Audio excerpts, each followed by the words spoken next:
Assalamualaikum warahmatullahi wabarakatuh. Perkenalkan, nama saya Ahmad Yusrin Nur dari Universitas Muhammadiyah Palangkaraya, Prodi PGMI, semester 6 dengan NIM 2243026280.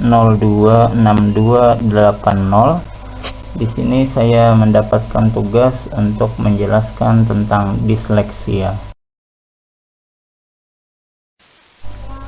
Pertama-tama, apakah kamu mengetahui apa itu disleksia?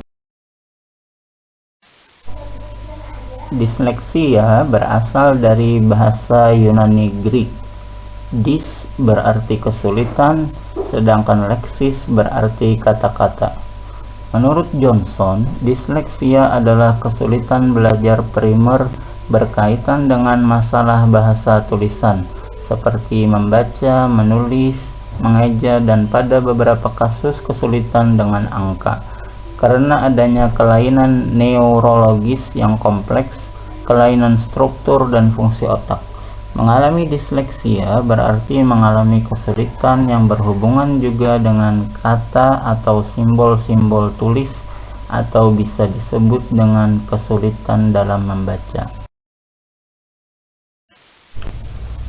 Menurut National Institute of Neurological Disorder and Stroke (NINDS) 2011, disleksia adalah kesulitan belajar secara spesifik berbasis neurologi yang secara khusus mengganggu kemampuan seseorang untuk berbahasa dan membaca.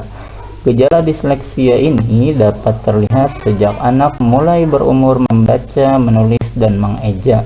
Namun, diagnosis resmi biasanya ditegakkan setelah anak berusia 7 tahun atau saat mulai belajar di sekolah. Ciri-ciri anak mengalami disleksia adalah sebagai berikut: kesulitan dalam membaca, kesulitan dalam menulis, kesulitan di dalam berbicara, kesulitan dalam belajar dan mengingat, dan di dalam perilaku. Kita bisa mengenali anak mengalami disleksia dalam membaca ketika anak membaca lambat dan sering membuat kesalahan, sulit mengenali kata-kata baru atau sering digunakan, membaca dengan intonasi yang tidak tepat atau terbata-bata, menghindari membaca dengan keras, membutuhkan waktu yang lama untuk menyelesaikan tugas.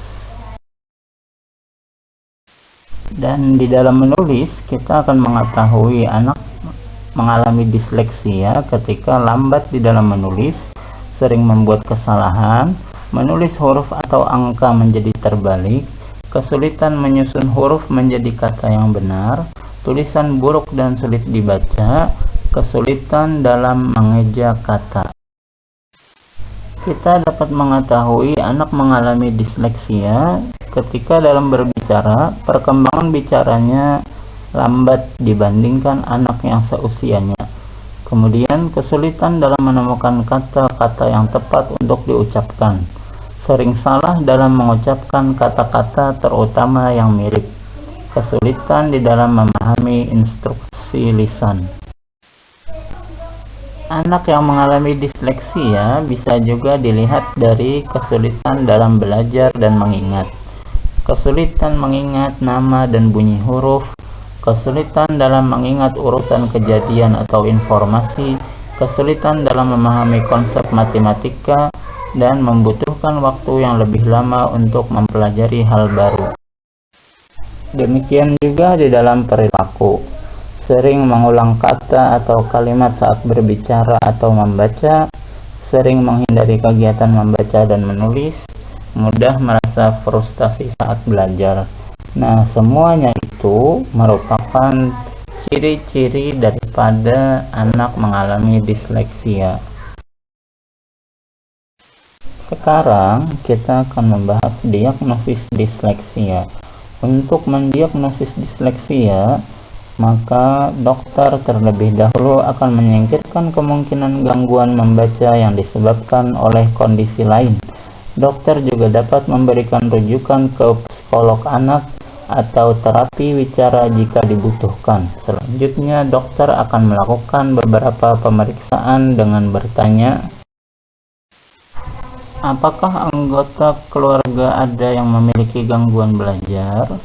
Siapa saja yang tinggal di rumah? Apakah ada masalah di dalam keluarga? Kemudian dokter memberikan sejumlah pertanyaan untuk diisi keluarga dan guru yang ada di sekolah. Memberikan tes fungsi saraf untuk memeriksa apakah disleksia ini berkaitan dengan gangguan saraf, gangguan otak, penglihatan dan pendengaran. Kemudian menjalankan tes psikologi untuk memahami kondisi kejiwaan anak dan menyingkirkan kemungkinan gangguan belajar terkait dengan kecemasan atau depresi. Menjalankan tes akademis yang akan dianalisis yang ahli di dalam bidangnya. Penanganan atau terapi disleksia. Meski disleksia termasuk penyakit yang tidak dapat disembuhkan, tetapi dengan deteksi dan penanganan sejak dini membuktikan dapat meningkatkan kemampuan penderita di dalam membaca.